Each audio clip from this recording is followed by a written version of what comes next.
बिस्मिल्लाहिर्रहमानिर्रहीम। आज हम बीए बीएससी फोर्थ ईयर में कुल्ली मुआशियात में टॉपिक पढ़ेंगे मिलान सरफ़ के मुअय्यनात, डिटर्मिनेंट्स ऑफ कंजम्पशन फंक्शन।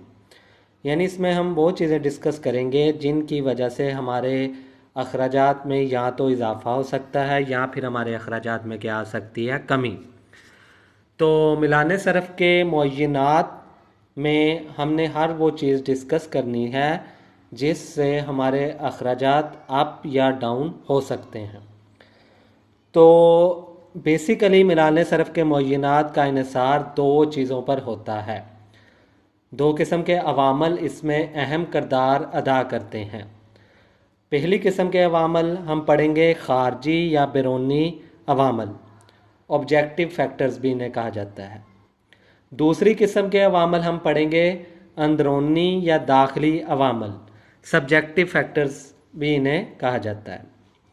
तो सबसे पहले हम आते हैं खारजी या बैरूनी अवामल। यानी कि बैरूनी अवामल ऐसे कौन कौन से होंगे जिनकी वजह से या तो हमारे अखराजात ज़्यादा होंगे या फिर हमारे अखराजात क्या होंगे, कम होंगे। तो खारजी या बैरूनी अवामल में पहली चीज़ आती है आमदनी की तकसीम। तो आमदनी की तकसीम भी हमारे अखराजात में इजाफ़ा या कमी का बाइस बनती है। कैसे कि जिन लोगों की आमदनियाँ ज़्यादा होती हैं उनका मिलान सरफ़ क्या होता है, कम, क्योंकि आमदनी बढ़ने से सरफ़ में कम निस्बत से इजाफ़ा होता है, लिहाजा मिलान सरफ़ उनका क्या होता है, कम। उनकी आमदनी के मुकाबले में जो मिलान सरफ़ है वो क्या होता है, कम। क्योंकि मिलान सरफ़ हमने पढ़ा होता है कि सरफ़ को हमने आमदनी पर तकसीम करना है तो औसत मिलान सरफ़ हासिल होगा। तो इसका ये मतलब है कि उनके अखराजात कम और आमदनी उनकी बहुत ज़्यादा होती है, इस वजह से उनका मिलान सरफ़ क्या होता है, कम। इसके बरक्स जिन लोगों की आमदनियाँ कम होती हैं उनका सरफी खर्च आमदनी के मुकाबले में निस्बतन क्या होता है, ज़्यादा। इस तरह उनका मिलान सरफ़ ज़्यादा होता है। इसकी वजह यह होती है कि अमीर आदमी का सरफी खर्च गरीब आदमी के मुकाबले में निस्बतन कम होता है। बस दौलत की तकसीम अगर मसावी हो तो मिलान सरफ़ ज़्यादा होता है। इसके बरक्स अगर दौलत की तकसीम गैर मसावी हो तो मिलान सरफ़ कम होता है। दूसरी चीज़ आ गई इत्तफाकिया मुनाफाजात। इत्तफाकिया मुनाफाजात भी मिलान सरफ़ को बढ़ा देते हैं। मसलन अगर कारोबारी लोगों के मुनाफाजात एकदम बढ़ जाएं या हिस्सस, बांड्स और तमस्कात की कीमतों में इजाफ़ा की वजह से उनके मुनाफाजात ज़्यादा हो जाएं, या इत्तफाकिया तौर पर हालात ऐसे पैदा हो जाएं कि कीमतों में इजाफ़ा हो जाए और आजरों का मुनाफा बढ़ जाए, तो इस सूरत में उनके सरफ़ी अखराजात भी बढ़ जाते हैं। इस तरह से मिलान सरफ़ उनका बढ़ जाएगा, क्योंकि सरफ़ बटा आमदनी, अगर अखराजात ज़्यादा होंगे तो मिलान सरफ़ बढ़ जाएगा। इसके बरक्स अगर उन्हें कारोबार में अचानक नुकसान बर्दाश्त करना पड़े तो उनके अखराजात कम हो जाएंगे और मिलान सरफ़ में भी कमी आ जाएगी। तो इस तरह इत्तफाकिया मुनाफाजात भी या तो हमारे अखराजात में इजाफ़ा, या अगर इत्तफाकिया तौर पर अगर हमें नुकसान हुआ है तो वो फिर अखराजात में कमी का बायस बनेगा। तीसरा पॉइंट है जी तवक्कुआत में तब्दीलियाँ, एक्सपेक्टेशंस, जो हम मुस्तकबिल के मतलब एक अंदाज़ा लगा लेते हैं। अगर किसी वजह से सार्फिन जो चीज़ों को ख़रीदने वाले हैं, इस्तेमाल करने वाले हैं, ये महसूस करें कि मुस्तकबिल में किसी चीज़ की किल्लत पैदा हो जाएगी या उसकी कीमत चढ़ने का एहतमाल हो, तो वो हाल में इन अशिया पर ज़्यादा खर्च करना शुरू कर देते हैं। यानी कि वो इन चीज़ों को ख़रीद कर स्टोर करना शुरू कर देते हैं। इस तरह उनका मौजूदा मिलान सरफ़ जो है वो बढ़ जाएगा और मुस्तकबिल में अगर उनके यहाँ सार्फिन का अगर ये तवक्को है कि मुस्तकबिल में उनकी आमदनी बढ़ जाएगी तो वो अपनी ज़रूरियात पर, ज़िंदगी पर भी अखराजात को बढ़ा देते हैं। इसके बरक्स अगर उन्हें अपनी आमदनी में इजाफे की कोई उम्मीद ना हो बल्कि कीमतों में कमी का रुझान हो और अशिया आसानी से दस्तयाब हों तो उनका मिलान सरफ़ कम हो जाता है। नेक्स्ट आते हैं मालियाती पॉलिसी में तब्दीली। हमें पता है कि दो किस्म की पॉलिसियाँ बनती हैं, एक हुकूमत बनाती है और एक मुल्क का मरकज़ी बैंक। तो जो हुकूमत बनाती है उसे हम मालियाती पॉलिसी का नाम देते हैं, यानी कि फ़िस्कल पॉलिसी। मालियाती पॉलिसी यानी कि हुकूमत की आमदनी और ख़र्च की पॉलिसी होती है, जिसके ज़रिए हुकूमत अपनी आमदनी और अखराजात को तब्दील करके मुआशी हालात को कंट्रोल करती है। अगर हुकूमत अपनी आमदनी को बढ़ाना चाहे तो इस सूरत में वो ज़ायद टैक्स आयद कर देती है। जिसके नतीजे में लोगों की आमदनियाँ कम हो जाती हैं और तफाले सरफ मामूल से बहुत कम हो जाता है। यानी कि अगर हुकूमत ज़्यादा मिकदार में टैक्स लगा देगी तो लोग खर्चा कम करेंगे, जिससे हमारा मिलान सरफ कम हो जाएगा। इसके बरक्स अगर हुकूमत फलाही ममलकत के तकाज़ों को पूरा करने के लिए दौलत की तकसीम को मसावी बनाने के लिए अमीरों पर मुस्तज़ायद टैक्स लगाए, यानी कि उनकी आमदनी ज़्यादा और टैक्स भी ज़्यादा लगे, मुस्तज़ायद टैक्स जिसे कहते हैं, तो इससे मिलान सरफ बढ़ जाएगा। तो इससे क्या होगा कि हर बंदा ज़्यादा से ज़्यादा खर्च करेगा। पाँचवा पॉइंट आते हैं शर्रा सूद में तब्दीली, इंटरेस्ट रेट। शरह सूद में नुमाया तब्दीली भी मिलान सरफ को मुतासर करती है। अगर शरह सूद बुलंद हो तो लोगों का खर्च करने का रुझान कम हो जाता है और ज़्यादा से ज़्यादा रकम को बचाकर कारोबार में लगाना चाहते हैं, क्योंकि अगर शरह सूद ज़्यादा होगी तो लोग ज़्यादा से ज़्यादा पैसा बचाकर बैंकों में रखने की कोशिश करेंगे ताकि उनको इंटरेस्ट जो है वो ज़्यादा मिले। इस तरह उनका तफाले सरफ क्या हो जाएगा, कम, यानी कि वो पैसा खर्च कम करेंगे, बचाएंगे ज़्यादा। इसके बरक्स अगर शरह सूद में कमी आ जाए तो फिर लोग बचत की तरफ ज़्यादा तवज्जो नहीं देते बल्कि खर्च ज़्यादा करते हैं। इस तरह उनका तफाले सरफ बढ़ जाता है। छठा आते हैं फैशन परस्ती। तो जितने लोग फैशन परस्त ज़्यादा होंगे उतना उनके अखराजात भी क्या होंगे, ज़्यादा। नित नई चीज़ें, नित नई डिज़ाइनिंग अगर अडॉप्ट करेंगे तो अखराजात में उनके क्या होगा, इजाफा। अगर लोग फैशन परस्त हों और आए दिन नित नए डिज़ाइन और फैशन अपनाना चाहें तो इस तरह से उनकी ज़रूरियात ज़िंदगी के अखराजात बढ़ते रहते हैं और मिलान सरफ ज़्यादा होता है।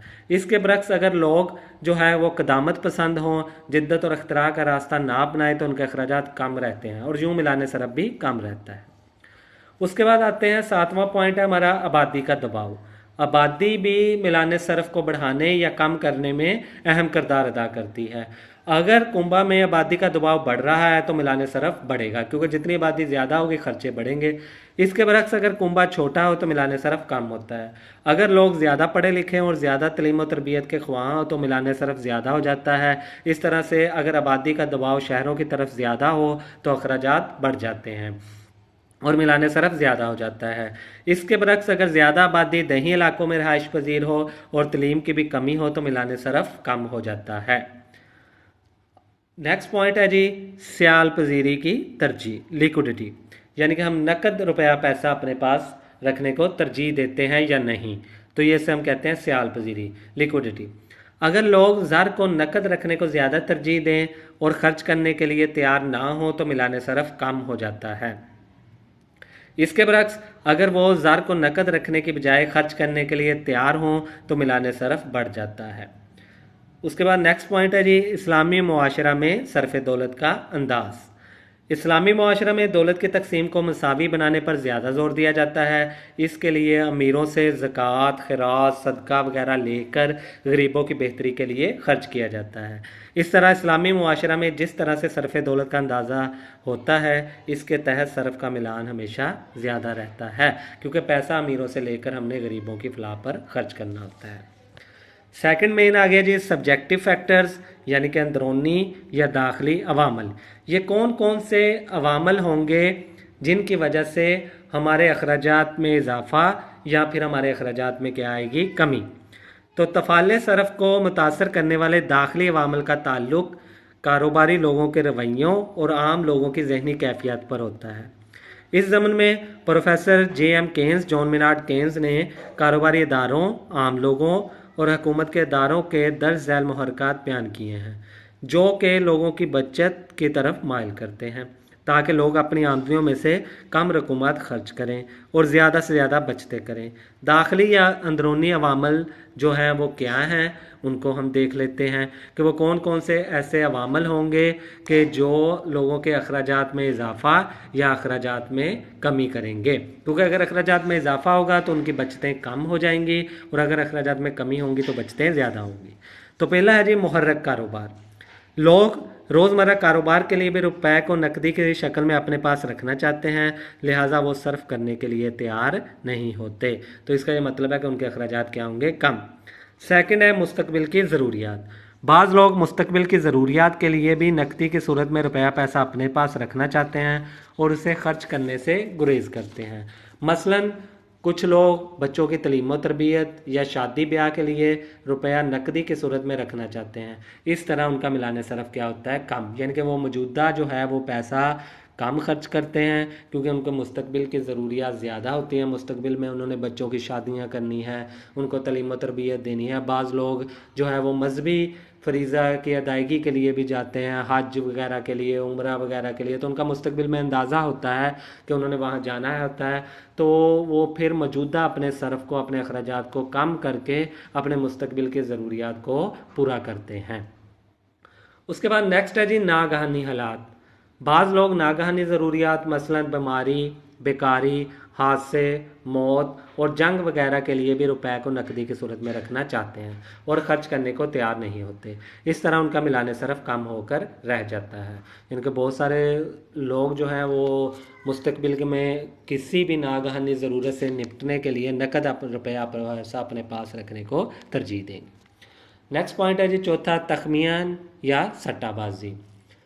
बाज़ लोग इसलिए भी रकूमात बचाना चाहते हैं कि वो कीमतों में उतार चढ़ाव को मद्देनज़र रखते हैं। सट्टाबाजी क्या होती है कि हम कीमतों में उतार चढ़ाव का फ़ायदा उठाते हैं, कोई चीज़ें सस्ती हों तो हम उन्हें ख़रीदते हैं। हमारे नज़दीक अगर मुस्तकबिल में उनकी कीमतों में इजाफे का रुझान है तो वो सस्ती ख़रीद कर हम मुस्तकबिल में महंगी बेचेंगे।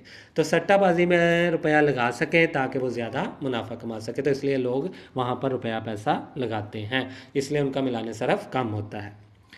नेक्स्ट पॉइंट है जी पांचवा, शोहरत और वकार की खातर कुछ लोग महज मुआशरा में बुलंद मुकाम हासिल करने के लिए बचत करना चाहते हैं ताकि वो अमीर हो सकें और इस तरह से मुआशरा में उन्हें इज्जत की निगाह से देखा जाए। इस मकसद के लिए वो अखराजात कम कर देते हैं और बचत की तरफ ज़्यादा तवज्जो देते हैं, तो उनका मिलान सरफ क्या होता है, कम। उसके बाद आता है जी नेक्स्ट पॉइंट छठा हमारे पास है बुखल। बाज़ लोग रवायती तौर पर बखील होते हैं। बखील किसे कहते हैं, कंजूस को, यानी कि वो रवायती तौर पर ही कंजूस होते हैं और वो खर्च करने से मुमकिन तौर पर गुरेज करते हैं। इस तरह ऐसे लोगों का मिलान सरफ क्या होता है, कम होता है। नेक्स्ट है जी वारसों के लिए। बाज़ औक़ात लोग इसलिए भी रकूम बचाना चाहते हैं कि वो अपने विरसे में खासी जायदाद वगैरह छोड़ कर मरें ताकि उनके वारिस उन्हें अच्छे नाम से याद करें, तो इस वजह से उनका मौजूदा मिलान सरफ क्या होता है, कम, अगर उनकी ये कोशिश है कि वो अपने वारसों के लिए ज़्यादा रुपया पैसा छोड़ कर जाएँ। उसके बाद आठवां पॉइंट है जी नेक्स्ट, कफ़ायत शारी और पसंदाजी। कफ़ायत शारी किसे कहते हैं, बचत। तो बाज़ लोग कफ़ायत शारी और पसंदाजी के जज्बे के तहत भी रकूमात बचाना चाहते हैं। अगर ज़्यादा लोग कफ़ायत शारी का जज्बा रखते हैं तो मिलान सरफ कम हो जाता है, बसूरत दीगर ये बढ़ जाता है। अगर कफ़ायत शारी का जज्बा नहीं है तो अखराजात हमारे पास ज़्यादा होंगे। उसके बाद नौवां पॉइंट है जी नफ़ा बख्श कारोबार के लिए। बाज़ औक़ात लोग इसलिए भी रकूम बचाना कर रखना चाहते हैं ताकि उसे दोबारा नफ़ा बख्श कारोबार में लगाकर मज़ीद आमदनी हासिल करने का ज़रिया बनाया जा सके। लोग बचतें करके मकानात तमीर करके उन्हें किराए पर दे देते हैं, इस तरह से अपनी आमदनी में इजाफा कर लेते हैं। तो नफ़ा बख्श कारोबार के लिए भी वो रकूमात अपने पास बचाना चाहते हैं। उसके बाद लास्ट पॉइंट है जी 10वां, जहालत और लापरवाही। अगर मुआशरा जाहल और लापरवाह लोगों पर मुश्तमिल हो तो वो फजूल रवाजों और कदामत पसंदाना रसूमात पर ज़्यादा रकूमात खर्च करते हैं। इस तरह मिलान सरफ बढ़ जाता है। और अगर लोग पढ़े लिखे और बाशऊर हों तो वो दौलत बेदरे खर्च नहीं करते, इस तरह उनका मिलान सरफ कम हो जाता है। तो ये हमारा टॉपिक मुकम्मल हुआ, मिलान सरफ के मुअय्यनात, यानी कि इसमें हम लोगों ने ये पढ़ लिया कि कौन कौन से खारजी और कौन कौन से अंदरूनी ऐसे मामलात हैं जिनकी वजह से या तो हमारे अखराजात में इजाफ़ा या फिर हमारे अखराजात में